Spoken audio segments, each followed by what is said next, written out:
मंसूर साहब, आपसे सवाल है कि अगर ये लोगों का इनखला होता है या लोग यहाँ से निकलते हैं, 2.5 मिलियन की आबादी के लोग अगर यहाँ से आहिस्ता आहिस्ता निकलते तो फिर तो वो उनका जो एम है कि गज़ा को पूरी तरह से कब्ज़े में ले लिया जाए और हमास के ख़िलाफ़ एक ग्रैंड फिर वो ऑपरेशन करने में वो बम्बारी एरियल बॉम्बिंग करें या वो फिर अपनी आर्टरी को यूज़ करें, जो भी करें वो तो फिर उसमें कामयाब हो जाएंगे अगर लोग यहाँ से निकलना शुरू हुए तो। जी देखिए, बिल्कुल ये जहाँ तक ये जो लोगों को मूव करने का इतनी बड़ी तादाद में उन्हें कॉरिडोर प्रोवाइड करने का, जो इवैक्यूएशन कॉरिडोर्स प्रोवाइड करने का मामला है और लोगों की मूवमेंट की हिदायत की जा रही है इजराइल की तरफ से और फोर्स मूवमेंट्स करवाई जा रही हैं शुमाली गजा से जनूबी गजा की तरफ, ये उसकी जो अपनी रिपोर्ट्स आई हैं उसमें एक अलहदा बर्बरियत देखी जा रही है। लोग निहत्ते लोग बगैर किसी ट्रांसपोर्ट के वो पैदल मीलों का सफर कर रहे हैं सेफ्टी की तरफ जाने के लिए। तो ये मेरा ख्याल है ज्यादा तशवीशनाक बात है। ये फलस्तीन के अंदर जो बर्बरियत और जो जुल्म जो गजा के अंदर जारी है बर्पा किया हुआ है इसराइल की जानिब से, उसमें मजीद इजाफे की इंडिकेशन देता है और मसले के हल की तरफ बढ़ने की जो कोई मुनासिब कोशिश जो है वो अभी तक कामयाब नहीं हो सकी है। और इससे फलस्तीन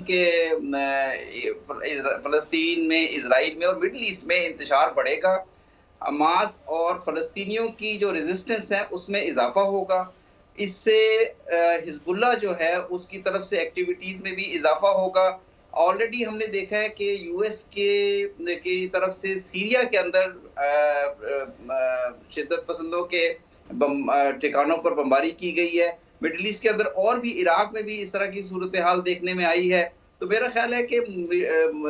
मशरक़ वुस्ता का खित्ता जो है एक तवील इंतशार की तरफ दोबारा से धकेल दिया गया है। अब जहाँ तक इस मसले के हल का ताल्लुक है, ये बात तो वाज़ेह हो चुकी है कि 1947-48 से प्लान शुरू किया गया था, फिर 1967 में उसमें मजीद इलाकों पर कब्जा किया गया और फिर आगे ये सिलसिला चलता रहा सेटलमेंट्स की सूरत में। अब मेरा ख्याल इसको मजीद आगे ले जाया जा रहा है और जो टू स्टेट सोल्यूशन है, जो मसले के सियासी तस्फिये की तरफ जाने का इजराइल का, और इजराइल को जो पावर्स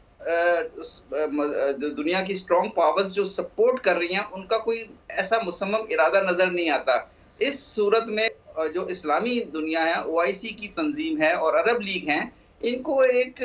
मसले के सियासी हल के लिए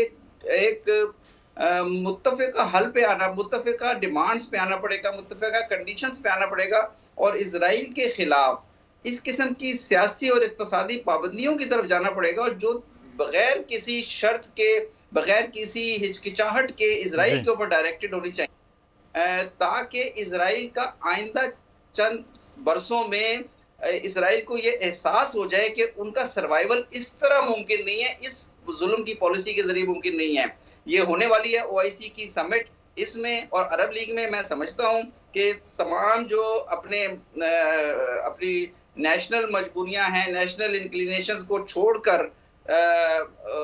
उनसे ज़रा आगे बढ़ के मेरा ख्याल है उम्मत मुस्लिमा को एक स्टर्न मैसेज डिलीवर करना होगा। अगर ये स्टर्न मैसेज नहीं डिलीवर होता तो फिर फ़लस्तीन के अवाम के लिए और मशरक़ वुस्ता के अवाम के लिए मुश्किलात में मज़ीद इजाफा होगा। बिल्कुल।